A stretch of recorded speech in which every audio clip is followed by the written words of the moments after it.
ஆனால் அந்த ஆதரவு திமுகவினுடைய தூண்டுதலால் வந்த ஆதரவு. என்றைக்கு வேண்டுமானாலும் அந்த விறகை உருவிக்கொள்வார்கள், அப்பொழுது கொதிக்கின்ற உலை நின்றுவிடும் என்ற அச்சம் விஜய்க்கு இருந்தது. ஏனென்றால் அவர்கள் இன்னமும் திமுக கூட்டணியில் இருப்பதாக சொல்கிறார்கள். இன்றைக்கும் ஸ்டாலினைத்தான் அவர்கள் ஆலோசனைக்கு அவரிடம் போய் கேட்டுவிட்டு தான் இவருக்கு ஆதரவு கொடுப்பதா இல்லையா என்று முடிவு செய்கிறார்கள் அந்த 10 பேரும்.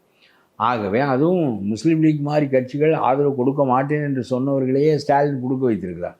ஆகவே இந்த ஆட்சி இப்பொழுது நின்று நிலைப்பதற்கு யார் முதற் காரணம் என்றால் ஸ்டாலின் தான்.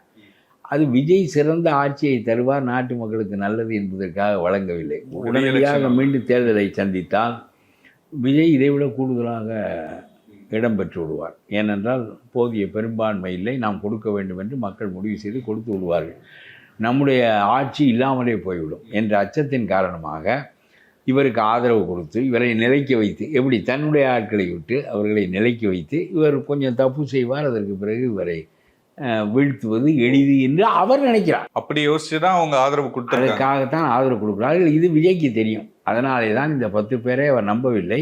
இருந்தால் நமக்கு இன்றைக்கு நிற்பதற்கு அது உதவுகிறது என்று ஒருவர் சார்ந்து நிற்கிறார்கள். ஸ்டாலின் உதவிதான் என்று இவருக்கு தெரியும், இவர் நிற்பது ஒரு நாளைக்கு இவரை கவிழ்ப்போம் என்று அவருக்கு தெரியும். இருந்தாலும் ஒருவர் சார்ந்து நிற்கிறார்கள். இதிலே விஜய்க்கு ஆலோசனை சொல்லுகிறவர்கள் என்ன சொல்லியிருப்பார்கள் என்றால், நிலையாக ஆள வேண்டும் என்றால் வேறு ஆதரவு வேண்டும். சரி, தினகரனுடைய ஆளை கூலிக்கு பிடித்து விட்டார்கள். கேவலம். அது ஒரு கட்சியில் இந்த வேலை செய்வதற்கு இது ஒரு ஒழுங்கற்ற வேலை, நியாயமற்ற வேலை. விஜய் கட்சி ஆதரவு கொடுக்கல, நான் அந்த சைன் போடலன்ற மாதிரி அதெல்லாம் சொல்லிவிட்டு இவர் பிடித்து கொண்டு வந்து விட்டார், வந்து விட்டார். அதனால ஒரு கட்சியில் நிற்பது அந்த கட்சிக்கு நேர் எதிரான கட்சி மாறி வருவது. அவரே ஒரு ஆளாக போனதுனால பதவி இழக்க மாட்டார். ஒரு 3 பேராக இருந்திருந்தால் ஒருவர் என்ற நிலையில் பதவி இழந்திருப்பார். 4 பேராக இருந்திருந்தால் ஒருவர் என்ற நிலையில் பதவி இழக்க மாட்டார். இப்படி ஒவ்வொருவனும் ஒரு கட்சியில் நிற்பது, ஒரு இடம் அந்த கட்சிக்கு வந்து அந்த ஒருவனும் தாவுவது என்று சொன்னால் பிறகு எவனை நம்பி இந்த கட்சியில் நிறுத்துவது?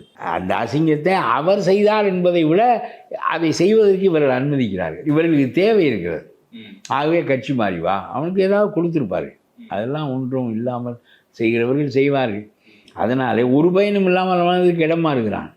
ஏதாவது ஒரு பயன் வேண்டும் இல்லையா? இன்னும் உலகத்தில் விஜய் தான் சிறந்த ஆள் என்றால் அந்த கட்சியில ஆள் கிடைக்காமல் தடுமாறினார்கள். நீ போயிருந்தால் உன்னையும் வேட்பாளராக்கி. ஆனால் தினகரன் அவர்களை என் வேட்பாளரை காணும், என் எம்எல்ஏவை காணும்ன்ற மாதிரி எல்லாம் அதெல்லாம் சரி, முதலில் அப்படி இருந்தது. பிறகு இவர் விலை போய்விட்டார் என்பது கடைசியாகத்தானே தெரியும். அப்படி ஒரு ஆளை இவர்கள் தூக்கி விட்டார்கள்.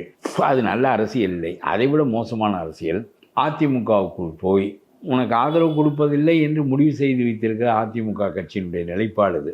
அவர்களில் ஒரு பகுதியினர் ஆசைப்படுகிறவர்கள் இவருக்கு தூது விடுகிறார்கள். செங்கோட்டையன் மூலம் இந்த பரிமாற்றங்கள் எல்லாம் நடக்கின்றன. பிறகு அந்த கட்சியை பிளந்து கொண்டு வந்தால்தான் இங்கே சேர முடியும். ஒருவன் 4 பேரெல்லாம் வந்தால் அது ஒன்றும் பயனில்லை.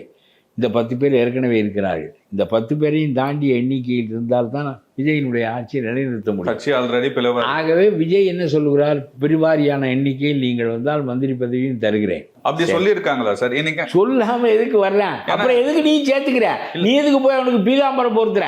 இவர் வந்து சொல்றாரு இல்லையா சார், எடப்பாடி அவர்கள் வந்து பாத்தீங்கன்னா திமுகவோட ஆதரவோடு நான் முதல்வர் அதுக்காக தான் நாங்க வந்து கட்சியை விட்டு. யோகியனுடைய நிலை என்னங்கிறத நான் விளக்குறேன். பெரிய திமுக பேரில் சொல்லுவதற்கு ஒன்றும் கிடைக்கவில்லை. இவ அடுத்த வீட்டுக்காரனோட பார்த்து சிரிச்சான்னு சொல்கிற மாதிரி ஏதாவது ஒன்று சொல்லுவார்கள்.